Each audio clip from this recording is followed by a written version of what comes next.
Oi pessoal, no vídeo de hoje vamos falar sobre ambiente protetor em oncologia e entender de uma vez por todas quais os cuidados devemos ter com essa população. Eu também vou falar sobre o polêmico isolamento reverso. Eu sou Patrícia, médica infectologista e faço parte da Previras, junto com as enfermeiras Chayene, Tamires e o enfermeiro Rodrigo. Hoje é o último episódio da série Preparando a Estrutura para a Oncologia. Se prepare que daqui a 15 dias teremos uma nova série. No primeiro vídeo, a Chayene falou sobre os cuidados que precisamos ter com obras e reformas no hospital. No segundo vídeo, a Tamires falou sobre o controle da água e no terceiro vídeo, o Rodrigo falou sobre a qualidade do ar. Todos esses assuntos fazem parte do ambiente protetor que nós precisamos proporcionar para os nossos pacientes oncológicos. E por que isso é tão necessário?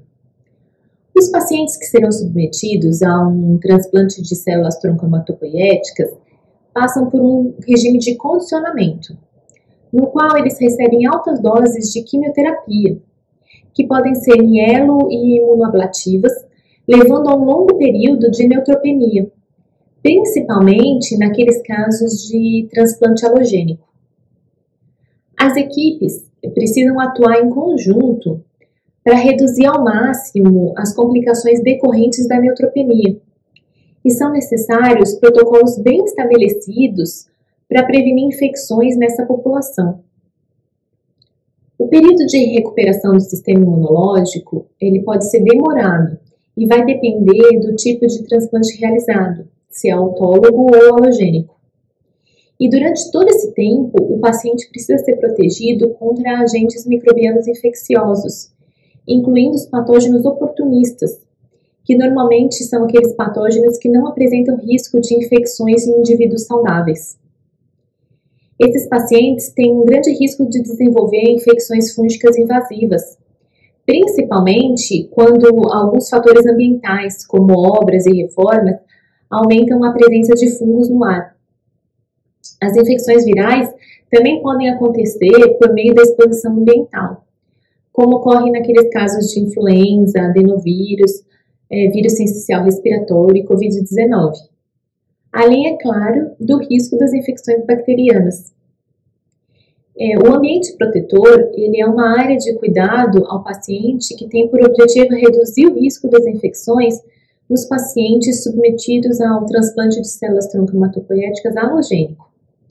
Esse ambiente ele é formado por vários componentes, que vão desde a higiene das mãos, ventilação do quarto, até o controle de visitantes. Eu vou falar sobre cada um deles, iniciando pela ventilação do quarto. O paciente receptor, então, do transplante alogênico, ele precisa ser alocado em um quarto individual e ser protegido das doenças. O ar contaminado não pode entrar nesse ambiente. Para isso, o quarto deve ser pressurizado com uma pressão positiva de 5 pascal em relação ao corredor, para que quando a porta for aberta, o ar externo não entre nesse quarto.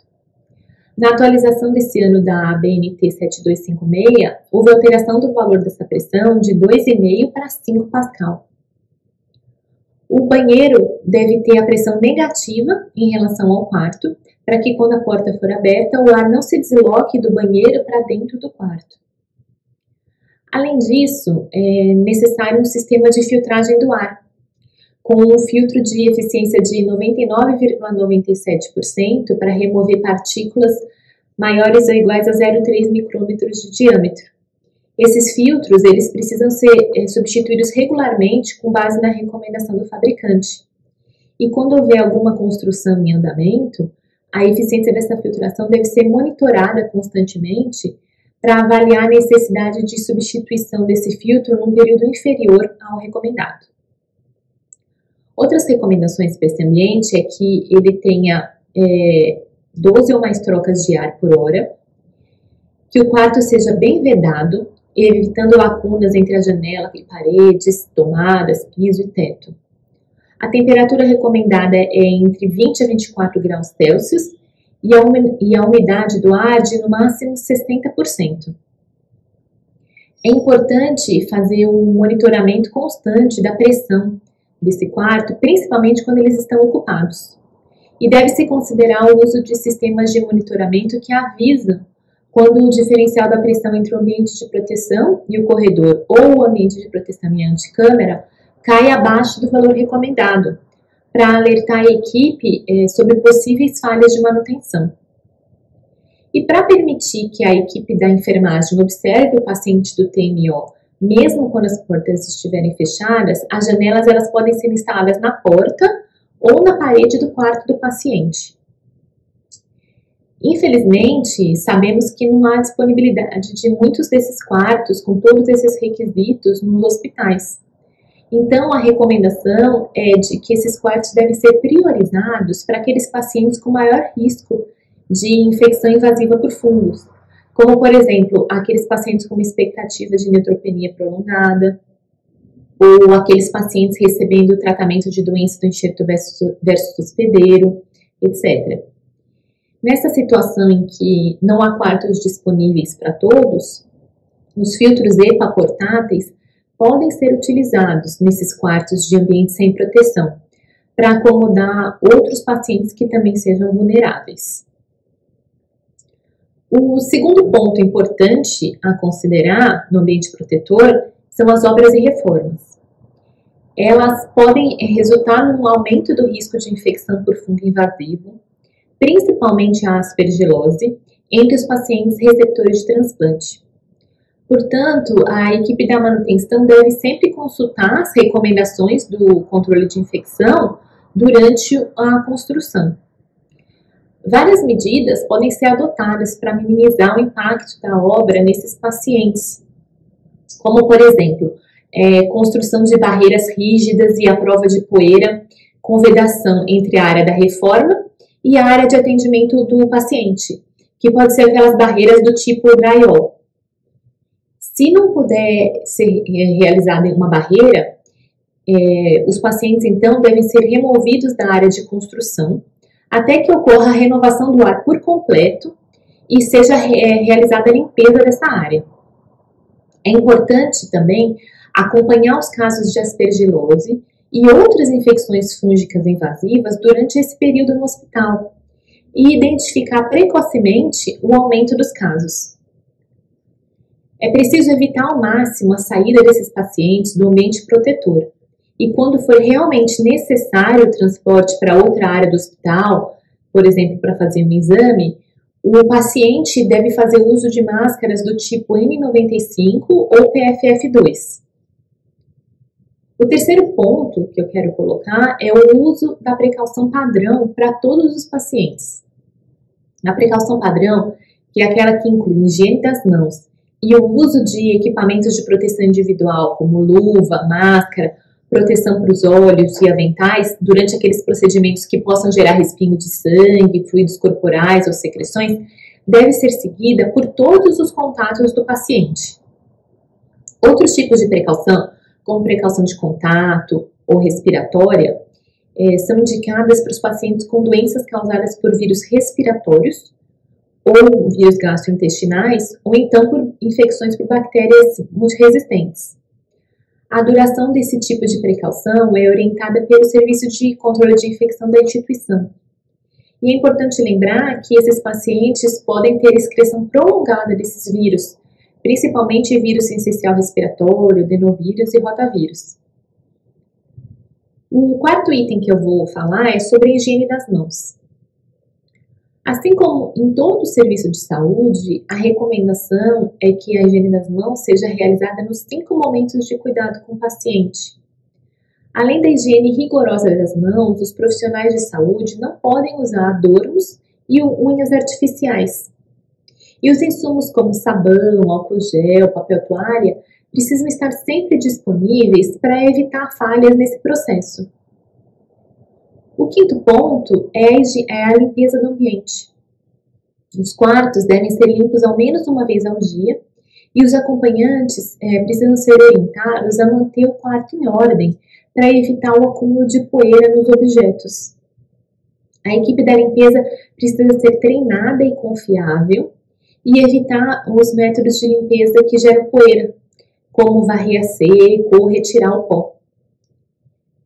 Outro ponto importante é em relação à presença de plantas nessa unidade de ambiente protetor. Não são permitidas plantas e flores no ambiente protetor, porque já foram isoladas espécies de aspergilos na terra de plantas em vasos e em arranjos de flores. Além disso, também já foram encontradas bactérias gram-negativas, como pseudomonas, na água do vaso de flores. Então, o melhor a fazer nessa situação é fornecer essa informação logo na admissão do paciente para evitar problemas no futuro com algum presente ou alguma visita que leve flores para esse paciente. O sétimo item a considerar é o cuidado com a dieta. Nós sabemos que esses pacientes podem apresentar pouco apetite ou intolerância devido à mucosite. E restringir a alimentação nesse público pode ser um problema. O site do CDC tem uma parte que fala sobre a prevenção de infecção durante o tratamento de câncer. E ele aborda um dos tópicos que ele aborda é a questão da alimentação, inclusive com alguns materiais educacionais. Mas basicamente o que eles orientam a evitar são carnes e ovos crus, mal cozidos, vegetais e frutas não lavados e produtos derivados do leite não pasteurizados. Todo o alimento precisa ser manipulado com mãos limpas, em ambiente higienizado, lavar bem os vegetais e frutas e não descongelar alimentos fora da geladeira, entre outros cuidados que eles recomendam. Outro ponto importantíssimo que precisamos nos atentar é em relação às visitas. Esses pacientes, eles permanecem longos períodos no hospital e sentem falta dos familiares, mas é preciso ter um controle rigoroso em relação à triagem de todos esses visitantes para evitar infecções transmissíveis. Em algumas instituições, uma equipe treinada, como por exemplo um pessoal administrativo ou equipe de enfermagem, realiza uma triagem ativa, principalmente durante o período de maior circulação de vírus respiratórios. No mínimo, devem ser afixados cartazes na unidade para informar o público sobre essas restrições de visitação. Os visitantes com sinais ou sintomas sugestivos de infecções transmissíveis, como por exemplo febre, tosse, coriza, dor de garganta, diarreia, vômito, ou que tenham tido uma exposição recente a infecções transmissíveis, como varicela, cachumba, sarampo, devem ser excluídos do contato direto com os pacientes receptores de transplante. A equipe de enfermagem deve solicitar que os visitantes com essas doenças deixem o hospital até que os sinais e sintomas de infecção sejam resolvidos, ou naqueles casos que eles tiveram contato com alguém com outra doença, que o período de incubação dessa doença tenha passado sem o aparecimento de sintomas sugestivos de uma infecção ativa. Todos os visitantes devem seguir as orientações de higiene das mãos e de precauções de isolamento quando for necessário. Em relação à limitação de número de visitantes, isso deve ser feito de uma forma que permita à equipe de enfermagem realizar a triagem da infecção e a instrução e supervisão dessas pessoas sobre a higiene das mãos e o uso de máscara e luvas quando for necessário. E em relação aos profissionais de saúde, eles precisam de algum cuidado especial? Sim, precisam. É recomendado que os profissionais de saúde das unidades de TMO sejam imunizados com todas as vacinas para evitar a transmissão de uma doença prevenível. Os colaboradores com sintomas infecciosos não podem ter contato direto com esses pacientes. A definição sobre o afastamento ou mudança de local de trabalho vai depender do tipo de infecção e das políticas da instituição. É importante incentivar esses profissionais de saúde dessas unidades a relatar suas doenças, ou exposições, ou contato com alguém com alguma outra doença infecciosa, para evitar um surto na unidade de transplante. Além dos riscos das infecções fúngicas e virais, esses pacientes também estão expostos a infecções bacterianas, principalmente as associadas a dispositivos invasivos. E todas as medidas de prevenção precisam ser reforçadas nessa unidade. Em relação a minimizar o risco de infecções adquiridas através da água, como a Tamires disse no vídeo sobre controle de água, nós não temos uma portaria ou uma norma específica para as unidades de TMO. Temos apenas a portaria 888, que orienta sobre os padrões de potabilidade da água e a necessidade de análise periódica da água. Para prevenir a formação de biofilmes nos locais de saída da água, como chuveiros e torneiras, é recomendado fazer a higienização periódica desses locais. E também podem ser instalados filtros nessas saídas de água para minimizar ainda mais o risco da presença de bactérias. Cumprindo todas essas recomendações, conseguimos oferecer ao paciente do transplante um ambiente protetor, minimizando o risco de infecções. O grande desafio está quando esse paciente precisa ser transferido desse ambiente protetor para uma unidade de terapia intensiva, que na grande maioria dos hospitais não possui um quarto com todos esses cuidados. A equipe da UTI também muitas vezes não está preparada para atender esse tipo de doente e algumas barreiras podem ser quebradas. Se possível, é interessante planejar com a equipe de manutenção, a equipe da UTI, a diretoria, a elaboração de ao menos um quarto com o sistema de ventilação necessário para atender esse público e treinar a equipe assistencial sobre os cuidados e a importância do ambiente protetor. E a questão do isolamento reverso? Bom, ela surgiu na década de 1970, quando o CDC publicou um manual com a recomendação de alocar os pacientes em quartos privativos e os profissionais de saúde utilizarem avental, luva e máscara para atender esses pacientes.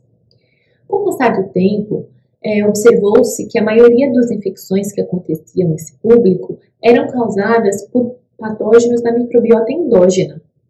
E a partir daí começaram as críticas em relação a esse tipo de isolamento. No ano 2000, foi publicado pelo CDC uma diretriz sobre a prevenção de infecções em receptores de transplante alogênico. E em 2007, o Guideline de Precauções e Isolamentos do CDC recomendaram a utilização do ambiente protetor.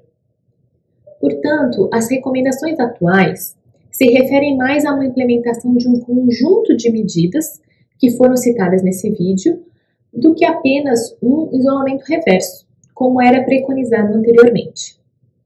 Se você ficou com alguma dúvida, deixa aqui nos comentários que nós responderemos para você. Aproveita para se inscrever no canal e ser notificado sempre que nós publicarmos um vídeo. E se prepara que daqui a 15 dias nós teremos uma nova série. Até lá!